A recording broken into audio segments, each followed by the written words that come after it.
Dices o anotaste hace un momento que efectivamente Luis Guillermo apenas está cumpliendo un año y que por tanto todavía tendría tiempo para cambiar o adherirse más hacia el PAC o los principios del PAC, pero ¿cómo?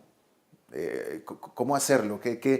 Me parece a mí que estaría tan alejado de los principios del PAC que para volver a ellos tendría que hacer un cambio de rumbo bastante importante. Como le digo, está en algunas cosas, está actuando bien y a mí me gusta. Es en algunos aspectos, tanto ahí como el grupo más cercano del PAC en la Asamblea Legislativa, que a veces da pena. Eh, él es un animal político por esencia, fue un candidatazo, es un gran comunicador y a él, a ese tipo de políticos, más que a otros que son más de contenidos, más de programas, más del detalle, los afectan las encuestas de opinión. Y esa es la maravilla de la democracia y de la opinión pública. Yo he visto encuestas de opinión hacer maravillas, maravillas por políticos, mejorarlos. La democracia es eso. Y yo creo que él no va a ser sordo a el mensaje que ya encuestas de opinión han dado, de que no hay felicidad con la forma en que él levantó la bandera del partido. Pero estoy tratando de imaginarme cómo sería retorno a los principios del PAC. Pero de nuevo, tendría que ser medidas medias extremas o medias fuertes, no sé, hacer a un lado a estos tres personajes o a uno de ellos. O sea, tendría que ser un movimiento bastante extremo en este punto. Pueden permanecer las tres personas. Yo nunca me meto con las personas que tienen... Entonces ¿qué tipo de...? Pero ampliar un poquito el círculo, consultar a otras personas y en serio, porque sé que hay ministros que han tratado de ser parte de ese círculo y rápidamente el presidente toma partido con el círculo que no quiere que nadie se meta.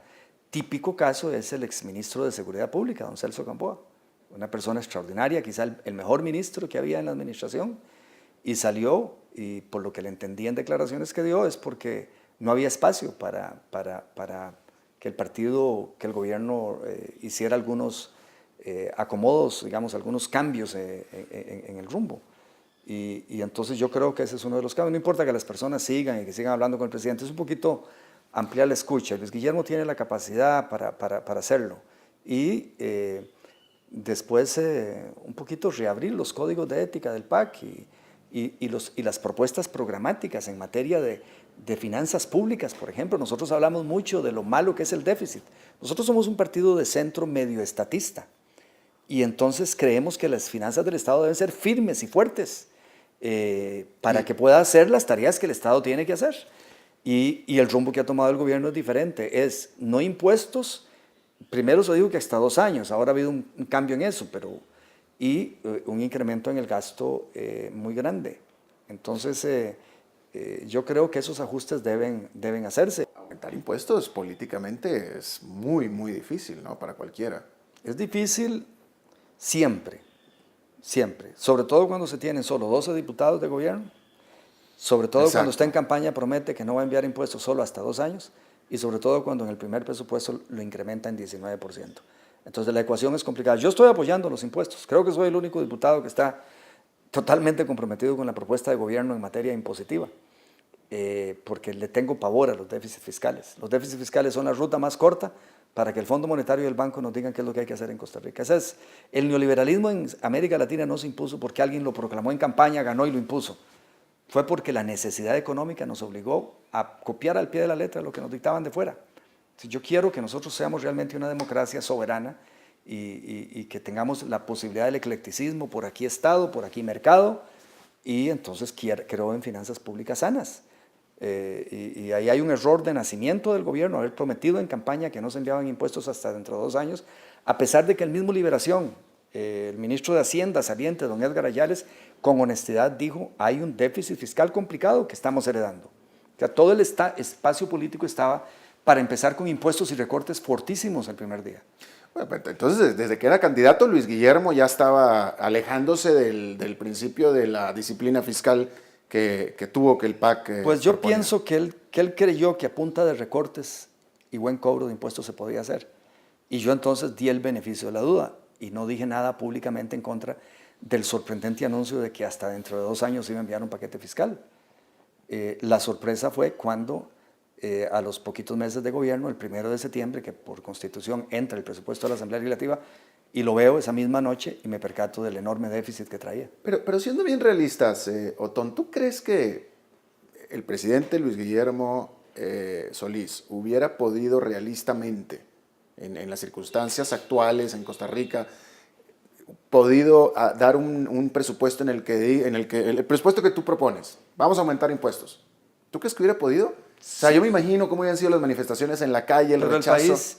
Pero acompañado de recortes drásticos, en un gobierno que entraba con tanta fuerza y el deseo de cambio, el país iba a decir, aquí está el cambio, ahora sí, alístense costarricenses, aquí vamos en serio. Pues sí, pero nada de hablar por un lado me aumentas impuestos, y mira que yo me estoy tratando de poner no, pero lo más estoy hablando posible. si se hubiesen planteado recortes desde el primer día fuertes. Sí, pero esos recortes hubieran afectado a sectores de poder importantes. Pero el país creo que por eso votó, por cambios drásticos, violentos. ¿Es realista? ¿Estamos siendo realistas? Sí. A mí me hubiera fascinado verlo, pero hubiera sido, no sé, no me queda claro que fuera tan realista, no nada más en Costa Rica, en ningún país.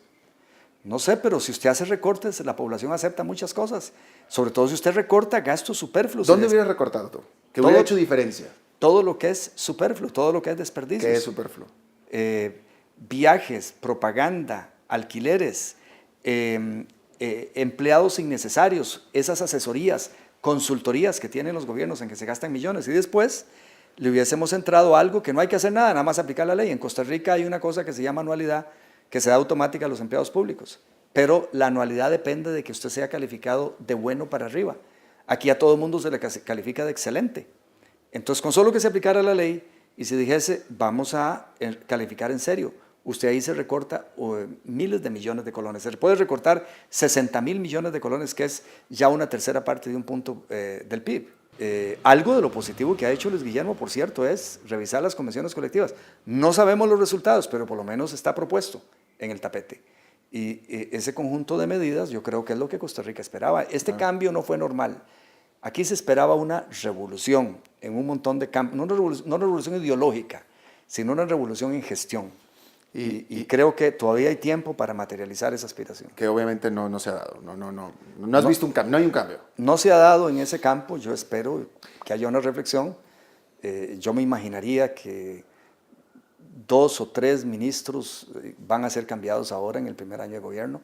Pienso que don Melvin Jiménez, a quien yo respeto al presidente y ni nunca he pedido que se despida, pero creo que él debe haber hecho una reflexión sobre don Melvin, una buena persona. No ha tenido suerte, digámoslo así, y pienso que él va a hacer cambios ahora al final del primer año. ¿Estás hablando de lo que sería ideal o estás hablando de lo que tú, como ves las señales por ahí va? Tengo alguna información de que 2, 3, 4 ministros van a salir.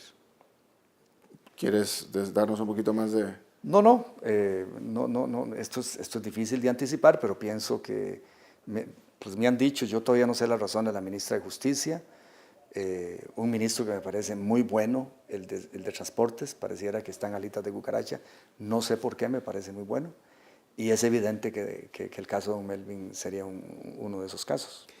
¿Y esto sería bueno? ¿Esto es lo que se necesitaría? Yo creo que un mensaje de ese tipo es más que simbólico, significa reorientación y es un mensaje al país. Mire, yo reconozco que la primera zambullida no nos fue bien, pero estoy también dispuesto a hacer una reflexión y de respeto al pueblo y sería refrescante y mejoraría la comunicación con mucha gente, algunos de estos cambios.